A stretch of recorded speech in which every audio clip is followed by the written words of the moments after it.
Bismillahirrahmanirrahim. Assalamualaikum warahmatullahi wabarakatuh. Alhamdulillah nahmaduhu wa nasta'inuhu wa nastaghfiruh wa na'udzu billahi min shururi anfusina wa min sayyiati a'malina. Man yahdihillahu fala mudhillalah wa man yudlilhu fala hadiyalah. Asyhadu an la ilaha illallah wahdahu la syarikalah wa asyhadu anna Muhammadan abduhu wa rasuluhu la nabiyya ba'da. Teman-temanku, saudara-saudaraku yang semoga senantiasa dirahmati dan diberkahi oleh Allah Subhanahu wa taala. Alhamdulillah rabbil alamin. Syukur kita kepada Allah Subhanahu wa taala. Allah masih memberikan kepada kita akal yang sehat, pikiran yang luas, tentunya dalam rangka untuk melaksanakan apa yang Allah perintahkan dan menjauhi apa yang Allah larang. Karena Allah Subhanahu wa taala menganugerahkan kepada kita akal untuk digunakan dengan baik, digunakan dengan sebagaimana mestinya, dan akal itulah yang membedakan kita dengan makhluk lainnya seperti binatang dan semacamnya.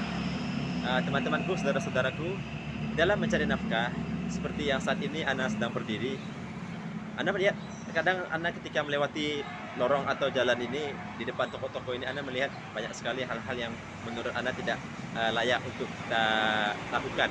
Ya, Ana seringkali melihat orang-orang yang menjajakan diri dan semacamnya. Ya, tentunya ini bukanlah termasuk hal yang perlu untuk kita jadikan nafkah atau mata pencaharian.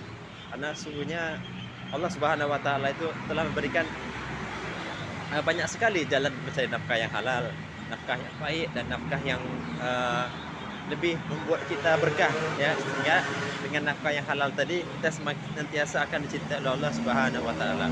Dan tentunya kita tidak menyalahkan secara langsung orang tersebut, namun seperti yang tadi Anak katakan di awal, bahwasanya Allah memberikan kepada kita akal.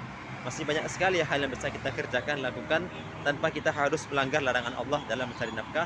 Terlebih misalnya ketika kita menjual sesuatu yang haram untuk dijual. Oleh karena itulah Rasulullah SAW pernah bersabda, di akhir zaman nanti manusia itu tidak peduli dari mana harta dia dapatkan, apakah dari yang halal atau yang haram. Nah, hadis ini mengisyaratkan kepada kita bahwa di akhir zaman seperti sekarang ini, kita hendaknya sadar diri, mawas diri bahwasanya tidak perlu kita melakukan hal-hal yang negatif dalam mencari nafkah. Tidak perlu kita melakukan hal-hal yang merusak kehormatan diri kita dalam mencari nafkah, dan tidak perlu kita mengganggu orang, mengganggu ketertiban umum, ya, dengan pekerjaan kita yang mungkin tidak layak untuk kita lakukan. Oleh karenanya, semoga Allah Subhanahu wa taala menjadikan kita lebih berpikir jernih mencari nafkah yang halal, mencari nafkah yang baik, yang bagus, yang betul, sehingga dengan nafkah tersebut diri kita ini jadi taat kepada Allah. Nafkah yang membuat kita tuh bekerja adalah nafkah yang di jalan Allah, sehingga hasil yang halal akan membuat kita taat kepada Allah. Mudah badan ini digerakkan untuk ibadah, mudah badan ini dijalankan untuk ketaatan kepada Allah Subhanahu wa taala, dan insya Allah jauh dari penyakit, dan insya Allah juga Allah akan berikan keberkahan sepanjang umur kita selagi jalan halal itu masih kita tempuh.